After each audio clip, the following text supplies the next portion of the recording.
So we're going to do this rap in a way that two gay guys would do it. But then we're going to do a second version of it where you could be gay or straight or anything, and it wouldn't matter.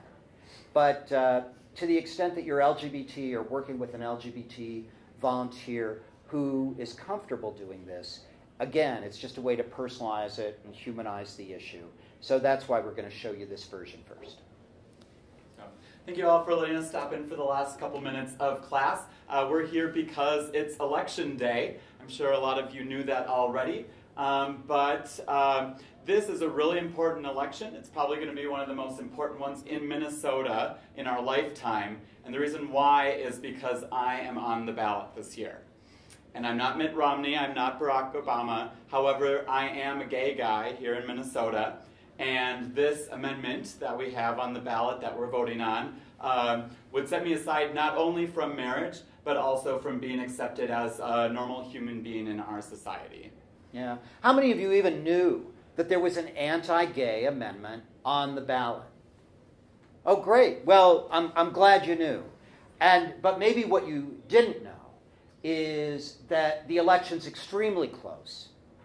The latest poll in the Star Tribune had it 48% to 47%.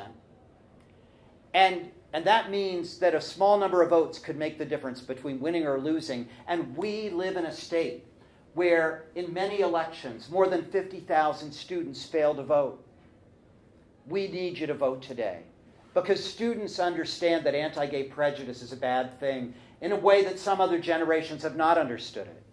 And if all students vote, we're going to have a good outcome on this election. And if we don't have a huge student voter turnout, then I don't know if we're going to have a good outcome of this election. So we need you to vote. We need you to have your friends vote. We need everyone to vote together. All right, so who in this room is this your first time voting in a presidential election? Awesome, a lot of you. And so what Dave just said, you don't want to be part of the 50,000 students who doesn't show up to vote. You want to be part of all the rest of the students who do stand up for the voice of our generation. So I'm going to invite all of you that just raised your hand, and actually everyone in this room who hasn't voted yet, to come with me. You can pack up your things. Class is over. And we're going to actually head over to the polling site right now. And is it far away, Scott? It is not far, but actually right here at Hamlin, we have a shuttle right outside the Learning Center that's going to shuttle you over there. So come with me, I'll walk you down there, and we'll get you over to the polls. That is so great. And here's one final quote. I don't know if you even remember Eleanor Roosevelt. I was even young when Eleanor Roosevelt was around. But she said, "Nobody can make you feel inferior without your consent." That's what's at stake for LGBT people, any friends you have or yourself. Nobody can make your friends feel inferior without your consent. Don't consent. Vote. Thank you. And we'll see if we can do it as straight people. Yeah. Okay? Real Yeah, I know. It may not be the straightest you've ever seen, but we'll try. So hi, thanks for letting us come for the last few minutes of your class. My name's Scott, and this is Dave. And we are here because it's election day. So it's a very important day. And I just want to ask, who here in the room knows and cares about someone who's gay, lesbian, bisexual, transgender? All right. So every single person in this room just raised their hand, and that means every single one of you sitting here today knows someone on the ballot this year. With the anti-gay marriage amendment that we'll be voting on today, we want to stand up for those people we care about and vote no, so that our state is one of inclusion, that it's one that doesn't not only restricts them from marriage, but also restricts those people that we care about from being viewed as equal with everyone else. Yeah. And you may not have thought about it that way, that your gay friends are on the ballot, but that's how it feels to them. And that's how it's going to feel tonight when the votes are counted.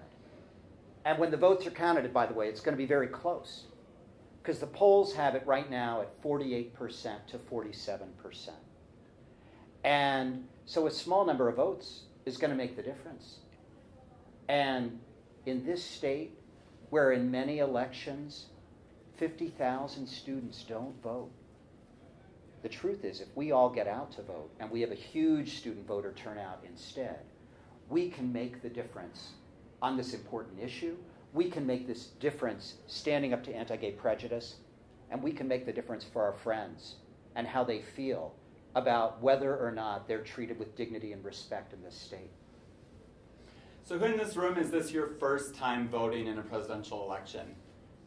All right, pretty much everyone, and that is awesome. And it is also awesome that your first time voting is going to be on something so important.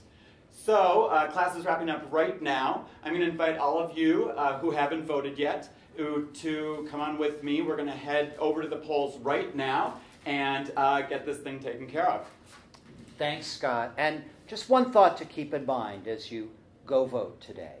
Eleanor Roosevelt said, "Nobody can make you feel inferior without your consent." When you're going to vote today, please think about your friends. Nobody can make your friends feel inferior without your consent. Don't consent. Take the time to vote no today on that amendment. Thank you.